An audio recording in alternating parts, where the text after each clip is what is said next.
बुधवार तड़के एक ऐसी घटना हुई जिसने तमिलनाडु की राजनीति में भूचाल सा ला दिया है। द्रविड़ मुन्नेत्र कड़गम के नेतृत्व वाली तमिलनाडु सरकार में विद्युत निषेध और उत्पाद शुल्क के वर्तमान मंत्री वी सेंथिल बालाजी को प्रवर्तन निदेशालय ने हिरासत में ले लिया। कारण मनी लॉन्ड्रिंग में संलिप्त होना।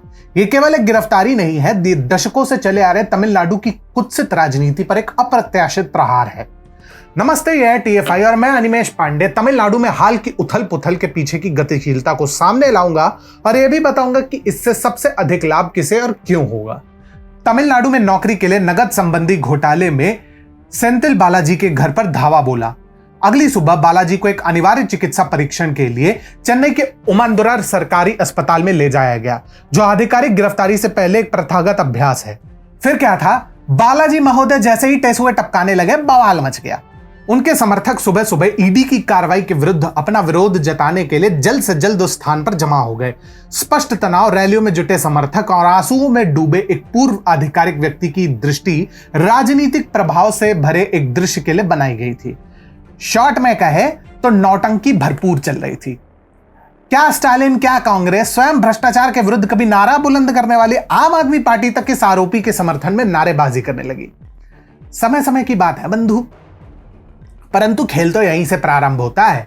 जब एमके स्टालिन विपक्षी नेता थे तो महोदय इसी सेंथिल बालाजी को जेल में डलवाना चाहते थे। भ्रष्टाचार, लूटपाट, अपहरण और जमीन हड़पने के आरोपों को गिनाते हुए स्टालिन ने अपने मतदाताओं से वादा किया था कि बालाजी को कारावास भोगना ही पड़ेगा। अरे अन्ना, आपको तो प्रसन्न होना चाहिए, ईडी ने बिना मांगे आपकी इच्छा पूर्ण कर दी। परंतु फिर स्मरण हुआ कि पलटने में तो स्टालिन नीतीश कुमार के खोए भ्राता ही लगते हैं।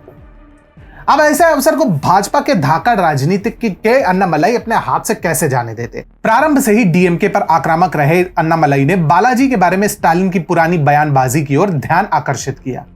अपने तर्क को आगे बढ़ाते हुए अन्नामलाई ने संघवाद पर स्टालिन के विचारों में असंगतता की ओर इशारा किया। उन्होंने 2016 में तमिलनाडु के मुख्य सचिव के कार्यालय पर आईटी विभाग के छापे के स्टालिन के समर्थन को जनता को याद दिलाया और यह स्थिति संघवाद के अपमान के रूप में ईडी के छापे की उनकी हालिया आलोचना के ठीक विपरीत है। वैसे भी के अन्नामलाई कोई छोटे मोटे व्यक्ति नहीं है। एक पूर्व आईपीएस अधिकारी के रूप में इनका रिकॉर्ड एकदम स्वच्छ रहा है, जो उनकी बातों में वजन जोड़ता है। इन घटनाओं के बीच भ्रष्टाचार की बीमारी को जड़ से खत्म करने की उनकी अटल प्रतिबद्धता को नया जोश मिला है।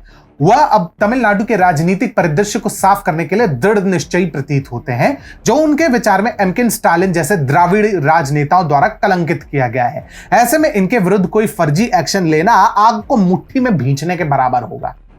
बालाजी की गिरफ्तारी तमिलनाडु के राजनीतिक संवाद में एक महत्वपूर्ण मोड़ का प्रतिनिधित्व करती है। इसने सत्तारूढ़ डीएमके के भीतर संतुलन को बिगाड़ दिया है और साथ ही साथ अन्नामलाई को खूब संबल प्रदान किया है। अब देखना यह होगा कि इस अवसर को वे किस तरीके से अपने एवं तमिलनाडु में भाजपा के विकास के लिए भुनाते हैं, क्योंकि वैसे भी राज्य में अब एक सशक्त विपक्षी दल की घनघोर आवश्यकता आन पड़ी है।